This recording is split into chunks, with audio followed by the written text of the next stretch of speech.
What's up guys, welcome back to my trading reflection week 26. As always, I'm gonna go over all my trades I took last week. The reason why I'm doing this right now on a Monday, it's the 24th of June, because it is currently a no news Monday, so I'm not gonna touch anything. It's low probability. So I'm gonna talk about last week, and that was a pretty interesting week. We had pretty much news during the course of the whole week, except for Wednesday. We had a bank holiday, and I did not trade on Thursday and Friday, even though maybe there were good days to trade, but I just couldn't be there. But I took some really good trades on Monday and Tuesday. I mean, not really good trades, just like good trades to talk about in a reflection video. 2 wins and 2 losses. Ended up being profitable on the week, but of course there could be things that could have done better from my end. And so yeah, let's talk about that. Last week there was someone that commented on my video. He said like, maybe you should just display the assets in which you see the SMT, because I was just usually just displaying just one chart on my YouTube videos, and actually it makes sense if I use SMT a lot to just go over the different assets between the SMT and so you guys can see where the SMT happened, right? Of course that makes sense. I just completely forgot it. So yeah, let's do that from now. And the reason why I'm not using the Dow right now to compare, I mean last week, is because the Dow is just completely out of sync. Like, you want SMT to happen between 2 correlated assets, right? ES and NQ pretty much moved the same last week, but the Dow was just doing something completely else. So if you take a look at the 4-hour chart, for example, just going to remove the drawings, and here is the Dow, this is NQ, this is ES. You can see that ES and NQ, they pretty much look the same, right? You can use them for SMT, but then the Dow, look at this. Okay, this is the same pump, but then we just go up here when ES and NQ are going down, right? So also just prior to this, it was just a mess with the Dow. So I'm not going to use the Dow. So just so you know that, but let's talk about Monday's price action, my 2 trades on Monday.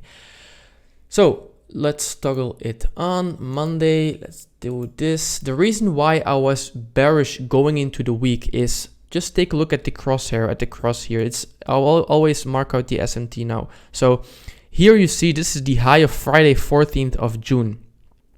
So on ES, on Monday, yes, we took it out with the wick here. On NQ, obviously, we're trading above it. But ES on Monday did not, at New York Open, did not close a candle above that highest close on Friday. So that is why I always say I first look at the wicks. If that's SMT, it's SMT. But if the wicks don't show SMT and the bodies show SMT, then I use it as well. It's actually a stronger one. It's just looking at the bodies, right? Remember, I look at the bodies because I think that's what the algorithm refers to. Like basically just SMT between the bodies. I think that makes more sense, and that's actually what happened on Monday. So I was pretty much sticking to that bias. On Monday, I was just looking for shorts, because this was actually a weekly SMT and also a monthly SMT, because this is between Friday and Monday. That's between 2 days, so that's a weekly SMT. But also Friday, Monday is 2 weeks, so it's also a monthly SMT between the weeks, right? So that was my bias going to the day, but I just stuck to it and I didn't really saw the good structure, so I took a initial loss. And let's talk about that right now. So we had this monthly and weekly SMT, like I just marked out. ES did not close a body on the 1 hour time frame if we're talking about the weekly cycle, and the 4 hour time frame if we're talking about the monthly cycle, because you need to use a specific time frame to look for the body closest SMT. And for the monthly cycle, that's the 4 hour. For the weekly cycle, it's the 1 hour. So yeah, going into that, we also had pre-market a micro SMT right here. So I can show you that right now on the 1 minute chart. Let's talk about it right now. Where is Monday? Right here. Let's see what happened. So normally I just don't really care about micro SMTs. It's like the lowest cycle SMT that you can get. But because if you take a look at ES, go back to that time frame right here, you can see this is a micro SMT right here. This is a high on NQ, it's the highest high. On ES, we took it out on the next micro quarter. So that's a micro SMT. And the reason why it's a nice one is because it is happening above the true session open inside premium of this range, right? So that's why it makes it more interesting. This is also why price fell, took out the lows. And then here we had the New York Stock Exchange open where I look for trades. And because we had this monthly and weekly SMT and this micro SMT but above true session open, I was just looking for reasons to short. But I was not looking at the overall structure. So I initially took this really stupid short actually at 948, just because we had this monthly, weekly bearish SMT, this micro SMT. And I don't know, I was just thinking, oh, we might just retrace back to equilibrium, maybe take out the lows, we are bearish, blah, blah, blah, blah, blah. And I just took and saw this sweep of this high inside premium of this range. And I thought, okay, and we displace, we then again retrace back to OTE, and again displace, I'm just gonna enter. Not a really good trade, not at all, because what am I even targeting? This is my biggest lesson. Like this is not clean liquidity. This is not a clean structure, right? And if you look at this right here, obviously what looked better is the buy model that formed right here. So I should not focus too much on the big SMTs that happened right here. Maybe this was important because this was what let price down. But this higher time frame SMT is what it was not even confirmed. There was no 1 hour displacement that could confirm this. And the structure on the buy side was looking way more interesting. If you take a look at this, this is a high. This was actually a buy model. And at New York Stock Exchange Open, actually this was a clear AMD, right? You see after we sweep this low right here, all these lows, we just immediately displace back up. So one lesson for this trade is I should have been out of the trade right here, right? I should have been out right here. Why?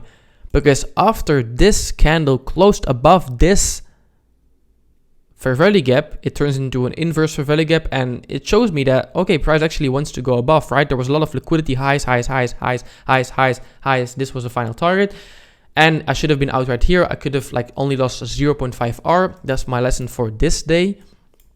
So let's delete that. And after that, I actually saw, okay, what we wanted to do, right? This was a clear manipulation downwards. And actually you can see it pretty much better on the 50-minute time frame. I love the 50-minute time frame right now. It's a really, really good time frame.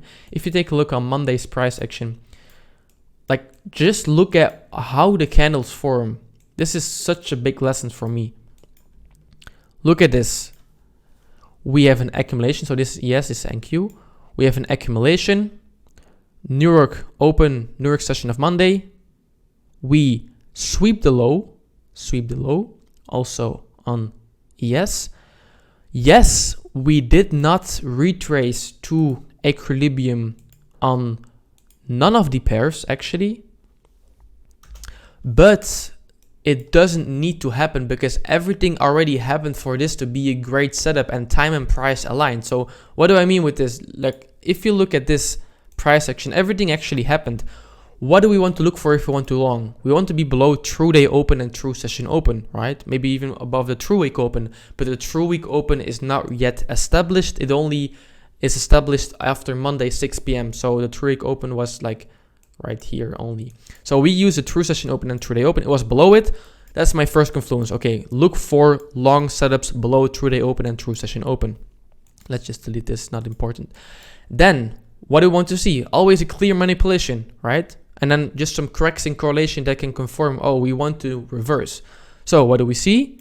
We have a clear sweep on the 50-minute time frame of the lows. We are actually very, very, very bullish on the higher time frame. So another confluence. Then, really, really interesting, look at this low right here. This low on NQ, if you can see it, sorry, this one, it's a bullish candle, a bullish up close candle. A bullish is also always an up close candle. What am I saying? But it's just a bullish candle right here. And on ES, if you take a look, it is a down close candle. So this is just a day gem, all credits to him. Like, it just works amazing. Whatever there is a swing high, swing low, just look at the candles. If it's an up close and a down close candle on the other one that's correlated, then you can use that as a confluence for your reversal trade. And so we had everything actually happen. The last thing we need is a draw on liquidity, right? Now we are below true session open, below true day open. We sweep the low. We have a precision swing point is what this is called. It's a up close candle on NQ. It's a down close candle on ES. Now what do we need? For every trade, you need a clean draw on liquidity, right? Not only a clean manipulation, but also a clean draw on liquidity. And if you take a look on the 1 minute time frame, I already pointed this out. It's clean liquidity buildup, right? What do you like? Just look at the different sides. Does the liquidity look better on the sell side right here or on the buy side? Well, I think it looks better on the buy side now, looking back at it right now, right? Because we are in a clear bullish order flow. There's no need to like just go towards these lows. If we are very, very bullish, we sweep the low, we have a clean manipulation, we have a precision swing point right here at the low. We're below this. So it makes more sense to long this towards these highs, right? So yeah, pretty much that is it for Monday. I took a win then after I saw all of this, after I saw this buy model. Let's see what I marked out. A clean tap of this. I think this is not it. This is it. Yeah, of this BPR in OTE. So what happened then afterwards, we displaced up, then here, and now I thought, okay, we are ready, right? I took a trade right here just because, okay, I see this market maker buy model wants to happen. Like, we want to go towards this high if we are like breaking market structure right here. But usually price doesn't always go immediately towards the high. If it's not news, right? If it's news, then it will just pump towards the high. But news already happened, and what do? We just retrace back to OT. A lot of people will short, but no, we want to go and target this high. We go up again, then we again go to discount, and then now here I see, okay, we have this high, and we are just ready, right? This is just a little displacement candle, and I really thought that, okay, we're now ready. And also this last sweep was below the true day open. So I think this was a really clean trade. Maybe my stop loss should have been here. But yeah, I was just confident that we were going to the highs. So that was my trade on Monday. So then going into Tuesday, I was pretty bearish just because we had a clean liquidity buildup at the lows. If you can see right here. I thought, okay, look at this bearish sweep of the highs. We have a lot. This is just the main thing. These lows are just really nice to target. And let's take a look at why my bias was bearish. It's because also we had a daily SMT and a 90-minute SMT at the highs. If you take a look at ES and NQ, you compare them, you can see that the London high. So for SMT between sessions of the day, you use the 50-minute time frame. And here you can see that the highest close on NQ in the London session on Tuesday was right here. And on ES, it was right here, like the same thing, right? And then in the New York session, yes, we might have taken out the high of London on both assets, but again here we don't have a body close above it, but on ES we have, right? We clearly just close above this high with a candle. Like right here you see this is bullish candle closing above this London high, but here on NQ it was just not going closing above this. And also there was a 90-minute SMT. You look for this on the 5-minute time frame. So let me take a look. 5-minute time frame. So this was between the 90-minute 7:30 to 9 and 9 to 10:30. So this was the high, and obviously we took it out on ES right here, but on NQ, it was not going above this 90-minute high, right? So that's a daily plus a 90-minute SMT. 2 SMTs is really, really nice confluence. Let's take a look at what I else saw. Yeah, just this clean draw on liquidity towards the lows, like I said. And then, yes, we have maybe a daily and a micro SMT forming at the lows. But what is stronger? What is stronger? This is super important, I learned. This is a daily SMT plus 90-minute SMT. This is bigger than a daily and a micro SMT. So we can neglect this, not only because of this, but also because the drawn liquidity was way, way cleaner on the lows. And on the highs, we already took out buy side. Now we might go to sell side. We have cleaner, low resistance liquidity on the sell side. We want to maybe rebalance to equilibrium, which is what we did. This was my initial trade. So I saw this as a market maker sell model. This is the buy side of the curve, and this is the sell side. This was my final target of that trade. As you can see, I took a 1-to-1. After, on the 1 minute time frame, I basically saw a another micro SMT. So basically what we have had right now is a daily SMT, a 90-minute SMT, and a micro SMT. And then now we had displacement, and I thought, okay, I'm just gonna take this really low R trade because I have a lot of conviction that we're going towards this low. And this is exactly what happened. We first mitigated some highs. Maybe, yes, I could have waited for an optimal entry, which would have been 3R. But that doesn't really matter to me as long as my ID played out why we should go towards this low. Okay, of course, it could have been better. But just talking about this now, I think it was a good trade. So yeah, that was my trade on Tuesday. I basically saw that we were having a daily and a 90-minute SMT, and then we even had a micro SMT, and I just saw the clean drawn liquidity on the lows. This was, for me, a clean market maker sell model, and not really in line of the trend. Because if this was in line of the trend, I would have been doing something like this, right? But I didn't, because I saw that we are really, really bullish. No need to short this price action. So when I'm having that kind of bias, I need to take profits at the low hanging fruit, at the lows of a market maker sell model, at the highs of a market maker buy model, right? Yes, maybe I could have, if I look on the 50-minute time frame, could have just extended my TP towards the equilibrium of this 50-minute, but it's not a good habit. I'm just gonna stick towards this. And then in the PM session, I don't know why I took another trade. I was up for the day, but I took another trade just because I was sticking to this bearish bias for some reason. Because whenever I take a short on a day and I win, I just keep that bias with me, and that's a lesson. I should not stick to it. Every time I check the charts in a new session on a new day, I should just reanalyze everything, look at what's happening, what's the order flow, where are we in the chart, what's the structure, where are the crux in correlation. I should just not refer to my last trades.